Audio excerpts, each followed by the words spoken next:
Thank you for joining us for the Title I Part A Use of Funds training presented by the Federal Program Compliance Division at the Texas Education Agency. My name is Jaime Huerta, and I am the Title I Part A Program Director at the Texas Education Agency. If you have any questions or need additional information after the training, please reach out via telephone or email. You can also send your questions to our division email address. In today's training, participants will gain a better understanding of the general requirements for use of Title I Part A funds and resources available for determining allowability of Title I Part A funds. At the Texas Education Agency, everything we do is through the lens of the strategic priorities and enablers. We believe that it is our responsibility to ensure that every child is prepared for success in college, a career, or the military. We look to accomplish this through our strategic priorities, which are to recruit, support, and retain teachers and principals, build a foundation of reading and math, connect high school to career and college, and improve low-performing schools. Our enablers are to increase transparency, fairness, and rigor in district and campus academic and financial performance, ensure compliance, effectively implement legislation and inform policymakers, and strengthen organizational foundations. To achieve our vision, we must all work together to make these strategic priorities our roadmap, and specifically in finding innovative ways to support our students in an equitable manner. We must all view compliance through the equity lens to ensure that our most vulnerable populations are receiving the support they need.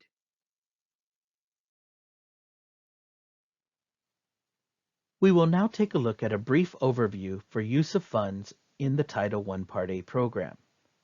Most of the questions that we get about Title I Part A start with, can we do blank with our Title I Part A funds? We sometimes joke about the correct answer, and it always has to start with, it depends. But truly, there are very few instances where we give a stock answer. Each LEA must make these determinations for itself based on its specific circumstances. We have, however, created a one-page reference sheet that can guide LEAs through a set of requirements that each use of Title I Part A funds must meet in order to be in compliance with the allowable uses of funds. Number 1. The campus in question must be a Title I Part A campus. Number 2. The LEA must have a valid supplement not supplant methodology or statement of exemption. Number 3. The LEA must ensure that the activities are identified in the Comprehensive Needs Assessment, included in the Campus Improvement Plan. The plan must address how the activity will be evaluated and how the needs of students at risk of not meeting state academic standards are being met. The activity also must be reasonable, necessary to carry out the intent and purpose of the Title I Part A program, allocable to the grant, and allowable under Title I Part A. The LEA must also assure that the expenditures meet all EDGAR requirements and that all LEA policies and procedures were followed. Ensuring that the LEA has justifications for each of these points can help if an auditor questions costs during an audit. Having this documentation does not necessarily mean that an auditor will agree with the LEA, but it at least ensures that the LEA can show evidence of its thinking. To ensure proper use of Title I Part A funds that are reserved at the LEA level, I wanted to go over allowable and unallowable uses of Title I Part A funds as it relates to funds reserved at the LEA level. Title I Part A funds can only be used to support Title I Part A students at Title I Part A served campuses, with only one exception. Title I Part A funds can only be used for campuses that are operating a school-wide program or targeted assistance program. The only exception is related to the LEA reservation for services to homeless students. The ESSA statute allows for Title I Part A funds reserved by the LEA for services to homeless students to be used to support homeless students on all campuses, regardless of their Title I status. As for unallowable use of Title I Part A LEA reserve funds, if an LEA skips a campus, although they are eligible to receive Title I Part A funds, LEA reserved funds cannot be used for skipped campuses. If a campus meets Title I Part A eligibility requirements, but the LEA chooses not to serve students on that campus, an LEA cannot use their reserve funds on that campus. If a campus, based on their campus low-income percentage, does not meet Title I Part A eligibility requirements to operate a school-wide program or a targeted assistance program, they are not considered a Title I Part A campus, and thus students on the campus cannot be served by Title I Part A funds. There has been some confusion about what a district-wide Title I Part A program is.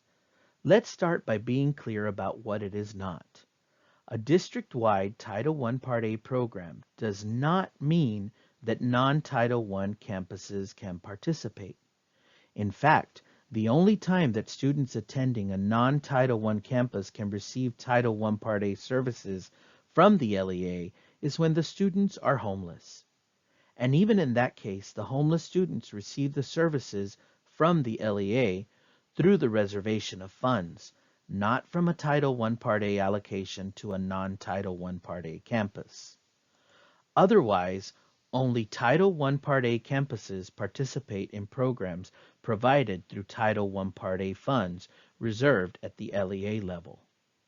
For example, a district-wide Title I Part A preschool program should only include Title I Part A campuses with preschool students. We will begin by reviewing the Title I Part A use of funds requirements. LEAs can use this checklist to determine whether an activity and/or resource meets the use of funds requirements.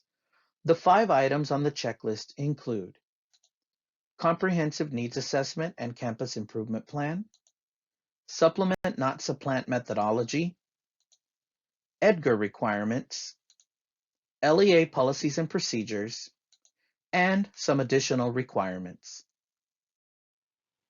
For an LEA to consider a use of Title I Part A funds as allowable, they must be able to document that all the requirements on the checklist have been met. Before an LEA even considers the checklist items, they must ensure that the use of funds is for a Title I Part A served campus. The 2 campus-based programs that Title I Part A served campuses can implement are school-wide and targeted assistance. The Comprehensive Needs Assessment, known as the CNA, and the Campus Improvement Plan, known as the CIP, are the first items that are grouped together because they go hand in hand. LEAs should be aware that anything that involves the expenditure of Title I Part A funds must be addressed as a need in the most current Comprehensive Needs Assessment and included in the most current Campus Improvement Plan. Timeliness is extremely important. Before Title I Part A funds can be encumbered, LEAs must ensure that the activity has been identified as a need in the most current CNA and included in the most current CIP. Additional information related to the program compliance requirements associated with the CNA and CIP will be shared later in the presentation. The next Title I Part A use of funds item is the Supplement Not Supplant methodology. With the inception of ESSA, the SNS requirements changed for Title I Part A. LEAs are no longer required to follow the traditional presumptions of supplant that still remain in place for other federal programs. Instead, LEAs must have a valid supplement not supplant methodology for allocating state and local funds to campuses or a statement of exemption. In both situations, the LEA must also ensure that state and local funds that are reserved at the LEA level are used to support activities that do not take the Title I status of campuses into account. Any Title I Part A funds that are reserved at the LEA level must be used for activities that meet the intent and purpose of Title I Part A, as well as the other use of funds requirements. For additional information related to the Supplement Not Supplant methodology, please take a look at our Supplement Not Supplant handbook. It can be found on our website. A live link to the handbook is provided in the slide deck that will be posted later today. The third item on the use of funds checklist are EDGAR requirements. The acronym EDGAR stands for Education Department General Administrative Regulations. This regulatory document is published by the U.S. Department of Education, and LEAs must ensure that the use of funds meets all requirements noted in EDGAR. Some examples of EDGAR regulations include the requirement that LEAs request approval or provide justification before taking certain actions involving grant funds. LEAs must implement internal controls for the administration of federal grants. EDGAR also lays out procurement requirements for LEAs and provides information related to allowable costs. All regulations can be accessed on the U.S. Department of Education EDGAR webpage. Examples of other EDGAR requirements that we will discuss later in the training are obligation of funds and time and effort. The fourth item on the Title I Part A Use of Funds Requirements checklist are LEA policies and procedures. It is important to note that when an LEA has a more restrictive policy and/or procedure, such policy and/or procedure is required to be followed. Some examples of LEA policies and procedures include Board Policy, Accounting Procedures Manual, Internal Controls Procedures, and Travel Procedures. Note that this is not an all-inclusive list. Your organization may have additional policies and procedures in place that affect the use of funds. The final item on the checklist includes some additional use of funds requirements. LEAs must ensure that activities and/or resources are considered reasonable, necessary to carry out the intent and purpose of the Title I Part A program, allocable, and allowable under Title I Part A. Now we will take a more detailed look at these additional use of funds requirements. LEAs must ensure that activities and/or resources are reasonable and necessary for accomplishing the objectives of the program and for implementing activities as described in the application. Costs that are reasonable are defined as those costs that are consistent with prudent business practice and comparable to current market value. Costs that are necessary are those costs that are essential to accomplish the objectives of the grant project. All items requested must be allowable expenditures under the authorizing program statutes, regulations, and rules. Additionally, it is important for the LEA to follow their own documented purchasing procedures that are in compliance with the current EDGAR requirements. When we speak to activities and resources being reasonable and necessary to accomplish the objectives of the program, in this case for Title I Part A, we are referring to meeting the intent and purpose of the Title I Part A program, which is to provide all children significant opportunity to receive a fair, equitable, and high-quality education and to close educational achievement gaps. Additionally, for a use of funds item to be considered necessary, it is important that it also be noted as a need identified in the comprehensive needs assessment process and noted in the campus improvement plan. A cost is allocable to a particular grant in accordance with the relative benefits received if it is treated consistently with other costs incurred for the same purposes in like circumstances, and if it meets the following conditions: is incurred specifically for the grant, benefits both the grant and other work, and is distributed in reasonable proportion to the benefits received. For Title I Part A purposes, a cost would be considered allocable if it is used to benefit Title I Part A school-wide campuses or targeted assistance campuses. Costs associated with LEA reserve funds would also be considered allocable if they are used to benefit Title I Part A served campuses. When considering whether activities and/or resources to be funded by the Title I Part A program are allowable, there are 3 documents that provide information related to allowability. The first resource is the Program Guidelines document for the ESSA Consolidated Federal Grant Application. There is a specific section in the document that references allowability for the Title I Part A program. We will look at some of those items in detail later on in the training. The second resource is the General and Fiscal Guidelines document. This document provides general information applicable to grants published on or after May 1st, 2020. The third resource is a Budgeting Costs Guidance Handbook.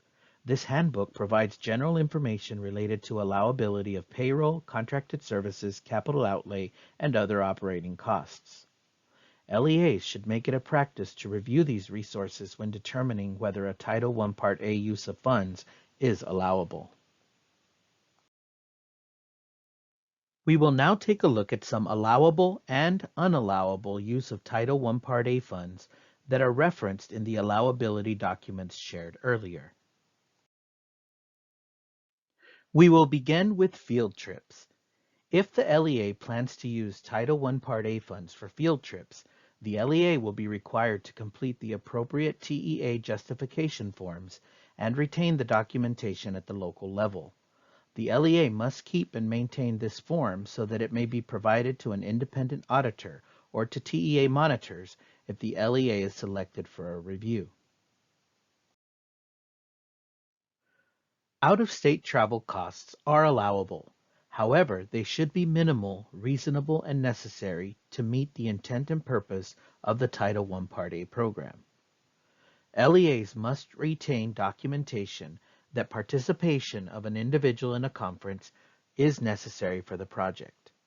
Travel costs are allowable as long as the expenses for transportation, lodging, subsistence, and related items are only incurred by employees on official business of the grantee and follow the grantee's regular business operations and written travel policy.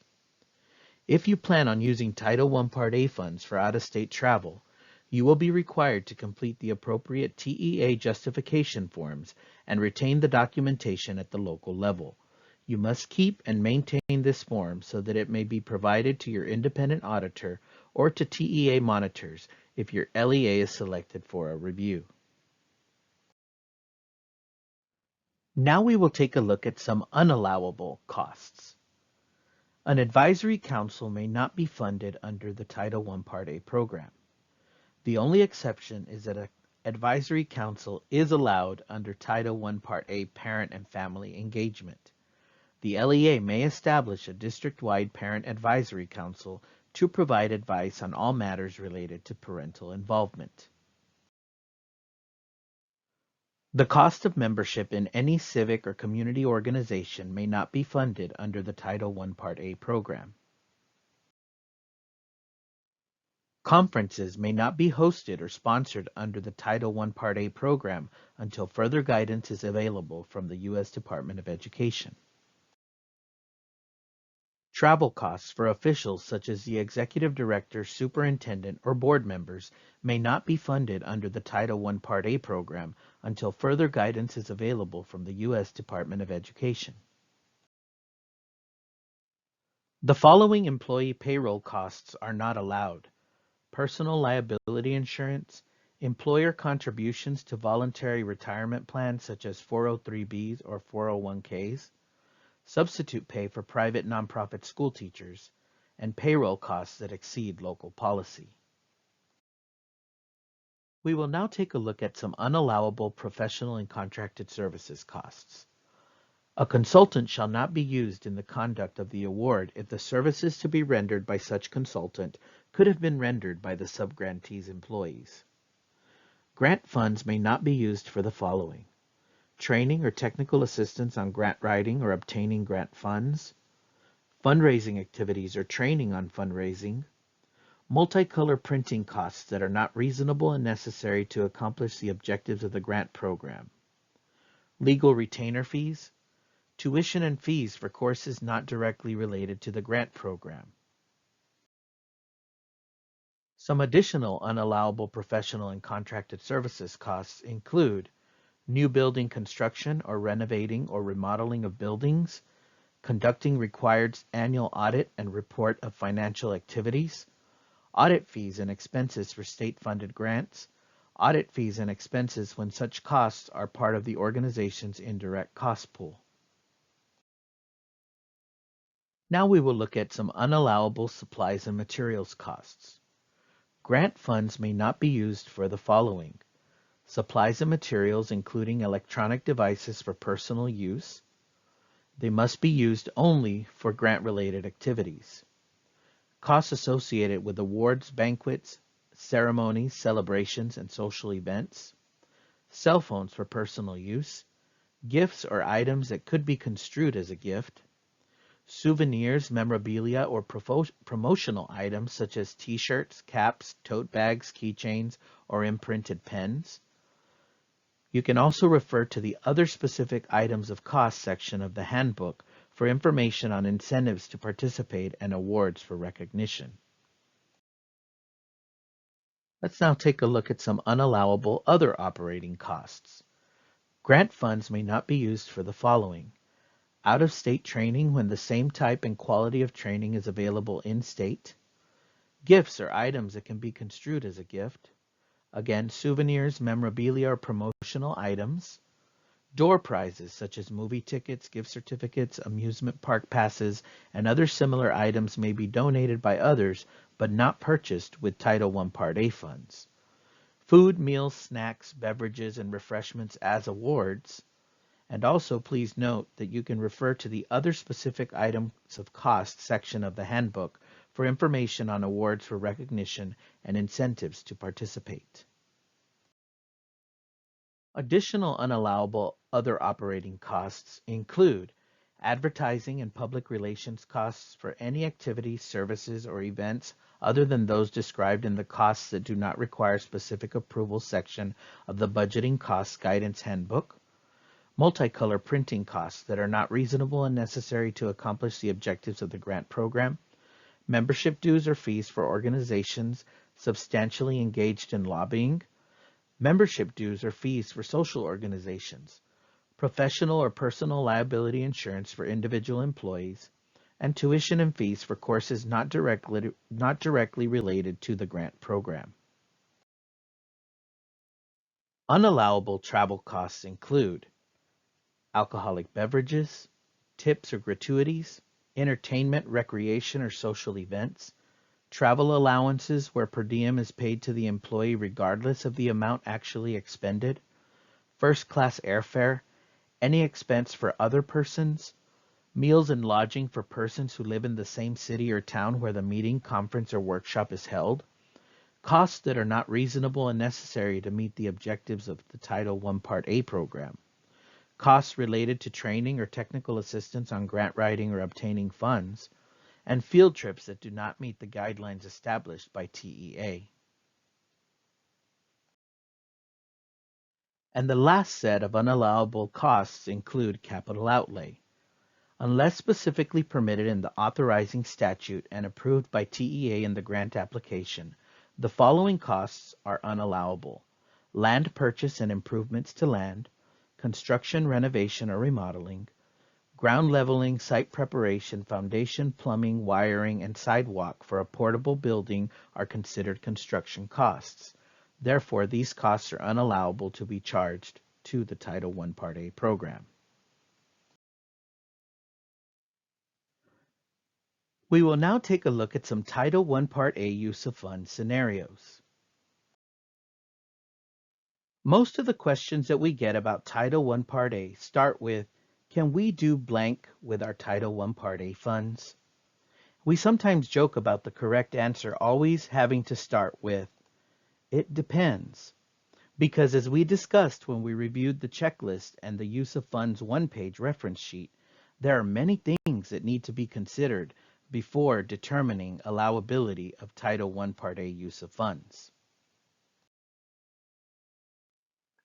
Please note that the scenarios provided in this training are to be used as examples. Please note that in analyzing the scenarios to see if they meet use of funds requirements, several items are assumed since we are considering their allowability outside of an LEA's policies and procedures for training purposes. Each LEA must make these allowability determinations for itself, based on its specific circumstances and their own policies and procedures. Let's take a look at our first scenario where the LEA is wanting to use Title I Part A funds for extra duty pay for teachers on a school-wide program campus to attend state-required Reading Academy's professional development outside of their normal contract days or working hours, an example during the summer, on weekends, or in the evenings. The first thing we are to consider is whether the campus in question is a Title I Part A campus. In the description, we can determine that it is because it states that it is for a school-wide program campus. Let's now use the Title I Part A checklist to determine allowability. The first item on the checklist is Comprehensive Needs Assessment and Campus Improvement Plan. For training purposes, we are going to say that the use of funds was identified as a campus need as a result of the Comprehensive Needs Assessment process and was included as an activity in the Campus Improvement Plan. So we can say that the first item on the checklist was met.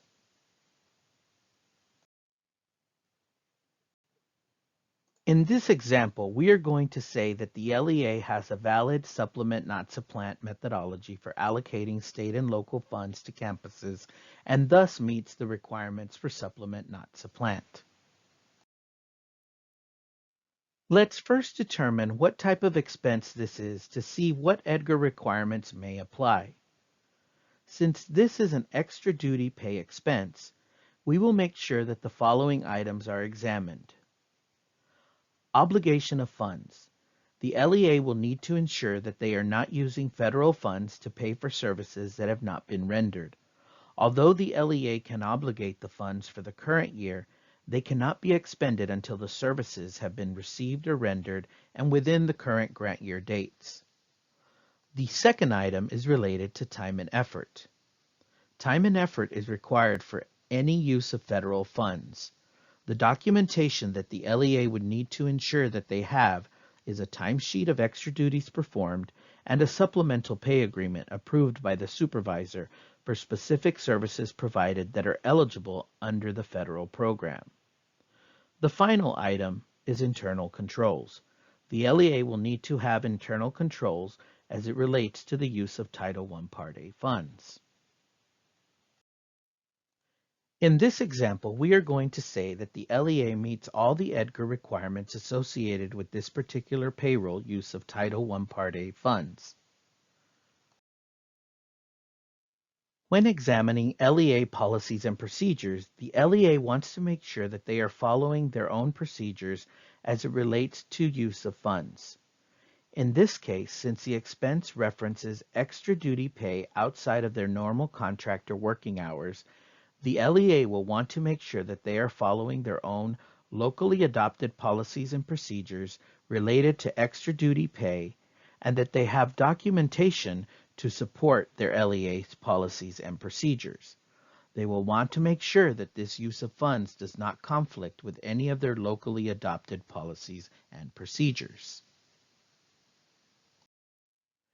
In this example, we are going to say that the LEA is following their policies and procedures and that they do not have anything in the local policies and procedures that would prohibit such use of funds.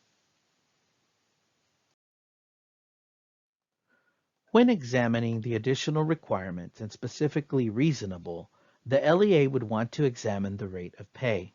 In this case, the amount was not provided, so we cannot make a determination if the rate of pay is considered reasonable. For necessary, since the professional development is research-based and aimed at positively impacting student achievement, we can say that it meets the intent and purpose of the Title I Part A program. To determine if the use of funds is allocable, we can make that determination in this case, since the funds are to be used at a school-wide program campus. For allowable, after reviewing the program guidelines, fiscal guidelines, and the budgeting costs handbook, it was determined that extra duty pay for professional development are not prohibited in any of the documents noted.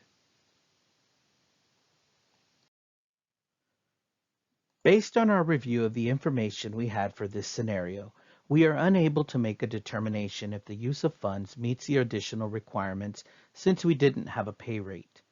The reason I didn't include a pay rate in the scenario is because I didn't want to create a reasonable threshold for this activity.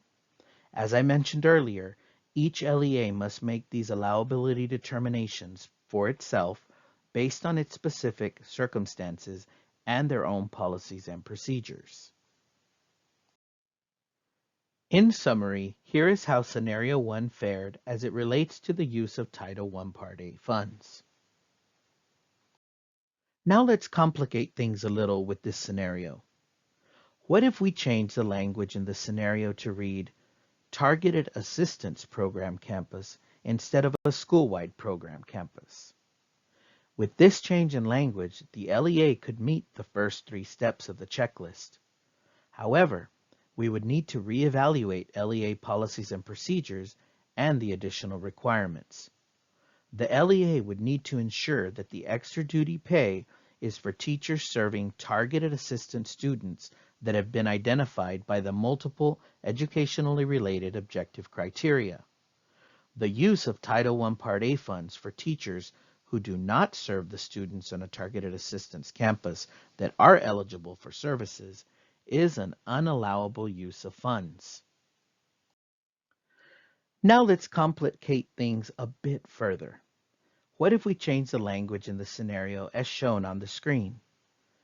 The LEA would now like to use their LEA reserved funds for district-wide professional development for extra duty pay for teachers across the district to attend the professional development.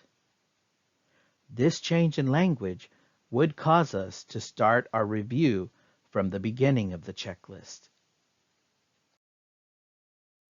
Let's take a look at our second scenario where a campus would like to use campus funds to contract with an online tutoring service provider to provide online tutoring in reading for Title I Part A students at a targeted assistance campus because the LEA likes the vendor.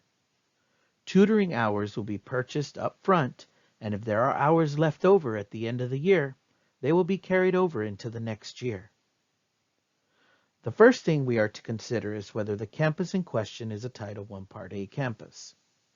In the description, we can determine that it is because it states that it is for Title I Part A students at a targeted assistance campus. Let's now use the checklist to determine allowability.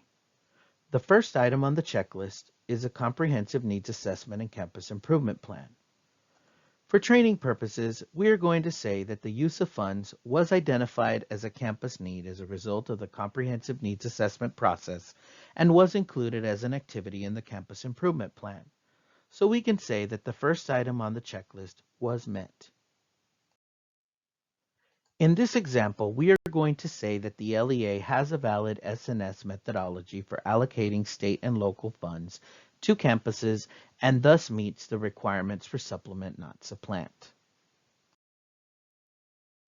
Let's first determine what type of expense this is to see what EDGAR requirements may apply. Since this is a contracted service expense, we will make sure that the following items are examined. Procurement. For procurement, I have identified a potential issue based on the language of because the LEA likes the vendor. The statement is problematic because a vendor must be selected in accordance with the procurement rules under EDGAR.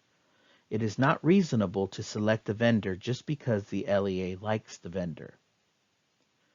The second item that I want to take a look at is related to obligation of funds. The language that states that the tutoring hours will be purchased up front and carried over into the next year is problematic.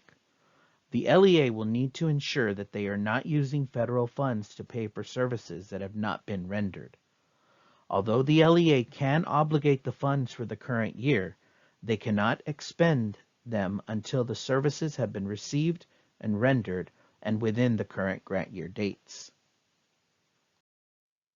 Based on the information provided, we would have to say that this would not be an allowable use of Title I Part A funds due to the issues concerning EDGAR requirements.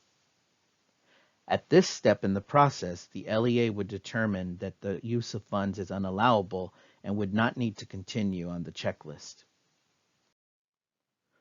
For this scenario, let's now take a look at how this use of funds could meet the EDGAR requirements associated with procurement and obligation of funds. In this what-if scenario, let's see what would be acceptable and advance the use of funds checklist process to the next level.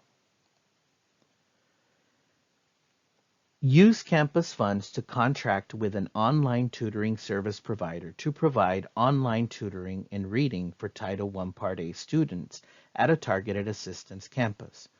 The appropriate procurement procedures will be followed. The LEA will prepay the online tutoring hours with other funds. When the hours are used, the LEA will then reimburse the local or state fund accounts with the federal funds. If tutoring hours are not used in the current grant year and carried over into the next grant year, the LEA will follow the same process and use funds from that particular grant year. The LEA will use the next year's grant funds to pay for any hours that were carried over into the next year. And that would correct the EDGAR issues related to obligation of funds and procurement. Now let's take a look at some of the most frequently asked use of funds questions. Before we look at specific questions, I wanted to let you know that there are two places where we have frequently asked questions documented for LEAs to reference. The Title I Part A Program Guide has a use of funds section that has 13 questions and answers. The Title I Part A Frequently Asked Questions document that is published on the TEA Title I Part A webpage includes 60 use of funds questions and answers. In total, there are 73 questions and answers that LEAs can reference when determining allowability. The most frequently asked use of funds samples provided in this training are to be used as examples. Please note that in analyzing the samples to see if they meet use of funds requirements, several items are assumed since we are considering their allowability outside of an LEA's policies and procedures for training purposes. Each LEA must make these allowability determinations for itself based on its specific circumstances and their own policies and procedures.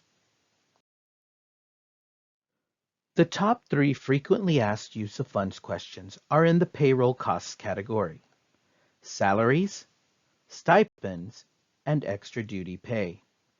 I will go over special considerations when determining use of funds for these specific payroll costs. The first thing an LEA should review to determine if a salary for an LEA level position can be paid with Title I Part A funds is the use of funds one-page reference sheet. Special considerations include the following items. The LEA will need to ensure that the job duties of the position meet the intent and purpose of the Title I Part A program. Additionally, the position and its duties should have been identified as a need in the comprehensive needs assessment process and documented in the district improvement plan as an activity. If the position is at the LEA level, the funds should come from the LEA reservation. If the funds are to be charged to the Parent and Family Engagement Reservation, the LEA would need to ensure that it is following its LEA written Parent and Family Engagement Policy and the requirements related to determining use of the LEA reservation for parent and family engagement. The position would need to support Title I Part A campuses or in proportion to the salary charged to the Title I Part A program. And the LEA would need to ensure that the proper time and effort documentation is maintained locally and that the job duties of the position are noted in the job description of the position. Now let's consider campus positions.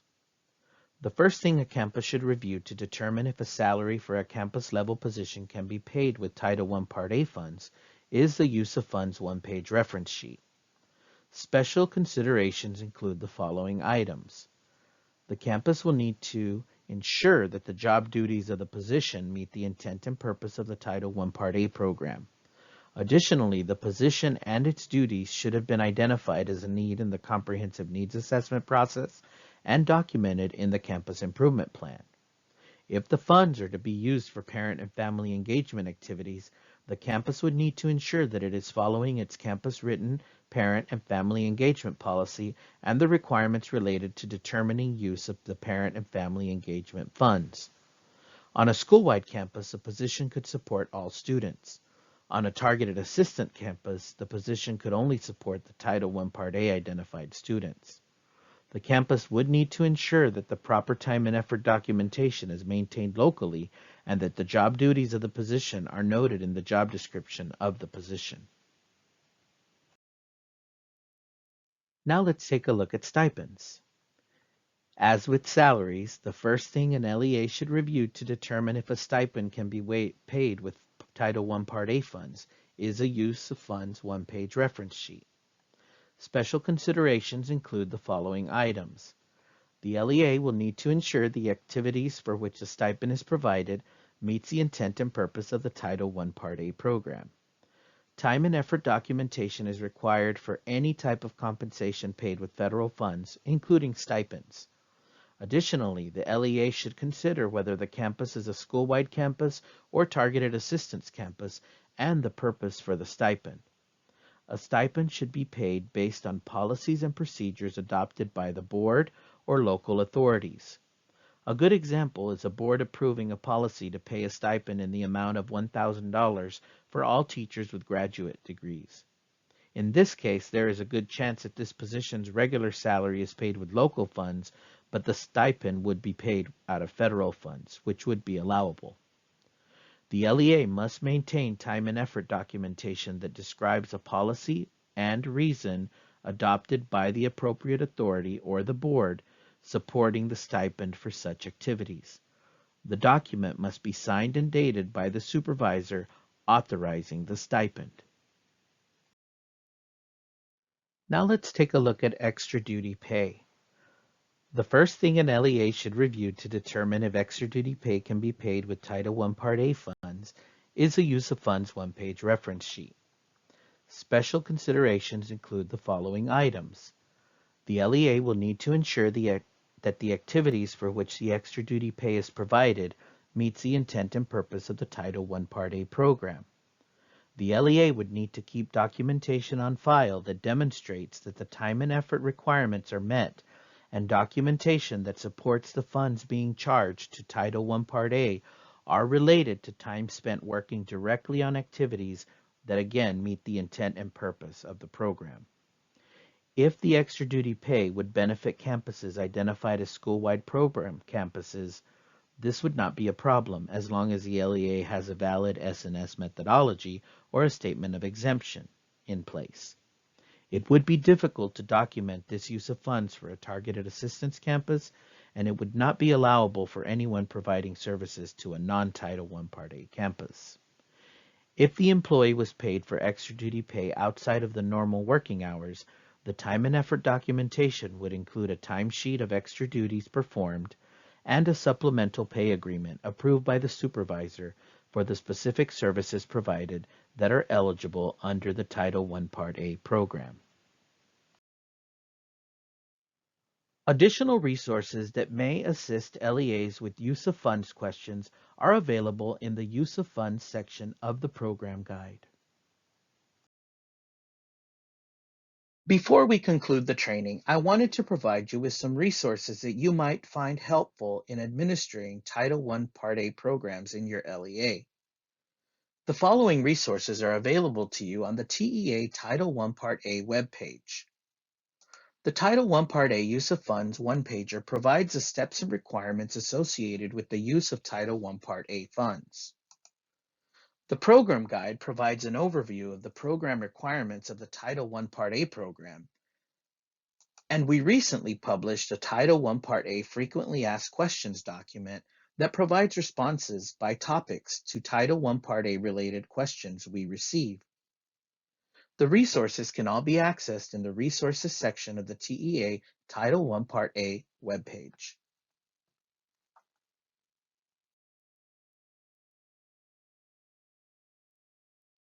Please reach out if you have any questions